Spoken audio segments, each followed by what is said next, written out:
up, guys? I wanted to make a video today for a little food for thought on training. Every Friday I kind of like go over programming, I go over some stuff for coaching and read books, and I expand my mind like Bruce Lee says. And one of the things that I've been really thinking about lately is, what's our limiter whenever we do workouts? And I've been talking to the coaches about this because it really helps them effectively scale workouts. And I realize now too that I'd like to talk to you guys about it because as an athlete, knowing what your limiter is very important.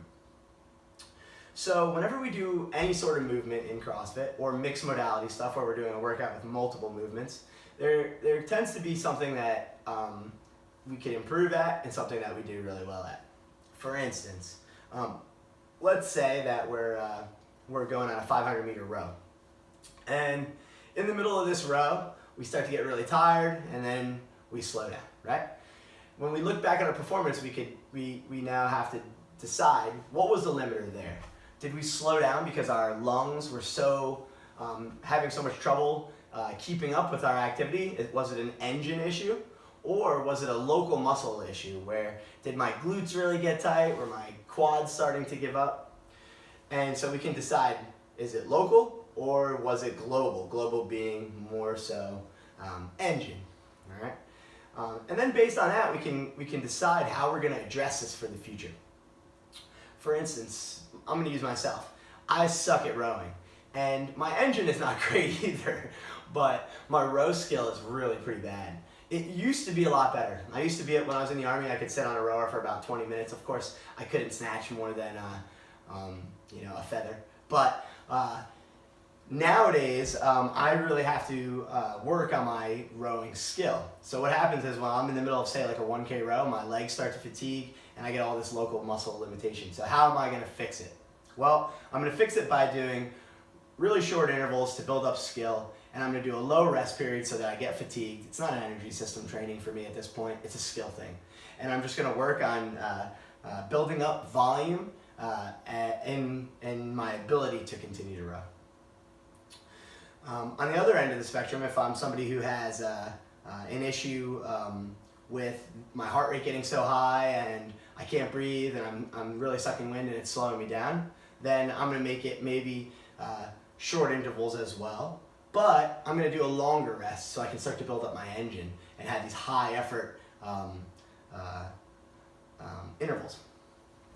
So same kind of way to address it, but we're switching little variables like rest. Right? And this is something you could use in all of your training to test. So like say we're doing snatches, right? And in the WOD, like on Tuesday we did the WOD where it was like handstand push-ups, snatches, and GHD sit-ups. And the snatches were light, and they got tiring. And so we can look at that in a few ways. What was tiring? Did my muscle tire, or was I just breathing so hard I couldn't lift it? If my muscle tired, then I have to look at, like, how am I doing this movement? Am I being as efficient as possible? Am I keeping it close? Is my turnover fast? Do I have multiple styles of cycling so that I can get through it? And if the answer is no, then I can say, okay, I need to build up a little bit more in that skill instead of just needing to improve strength or needing to improve endurance or conditioning or engine. All right.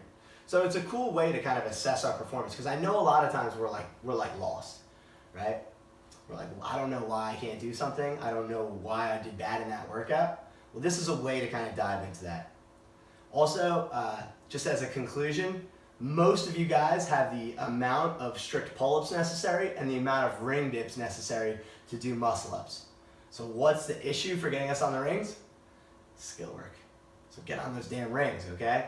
We put up an extra set now because we have so many people doing ring muscle-ups, so I'm trying to keep that going up. I'll put up 40 sets if I have to, but I'm not going to stop till we're all doing ring muscle-ups. All right, guys, think about that, a little food for thought today. Hopefully that helps your training, helps you organize your training in a little bit of way and understand how to work on things on the side. Of course, the sport of fitness is always a nice option too. I don't think it's appropriate for everybody. If we're not training for competitive fitness, if we're training just for fitness, I think it's just too much damn volume and it's unnecessary. So it might be better to do today's workout, the class workout, and then do something that's specific to you in improving either the engine, the local issues, the skill issues that can help your performance go a little bit faster when you're doing WODs in classes and get you a better cycle time so that you're getting more work done in a shorter amount of time and you're improving your fitness and you're becoming an elite fitnesser. All right? Shoot me emails if you want to BS about this stuff. I love talking about it. I'm really nerdy when it comes to the fitness stuff. So, all right, guys, see you at the box.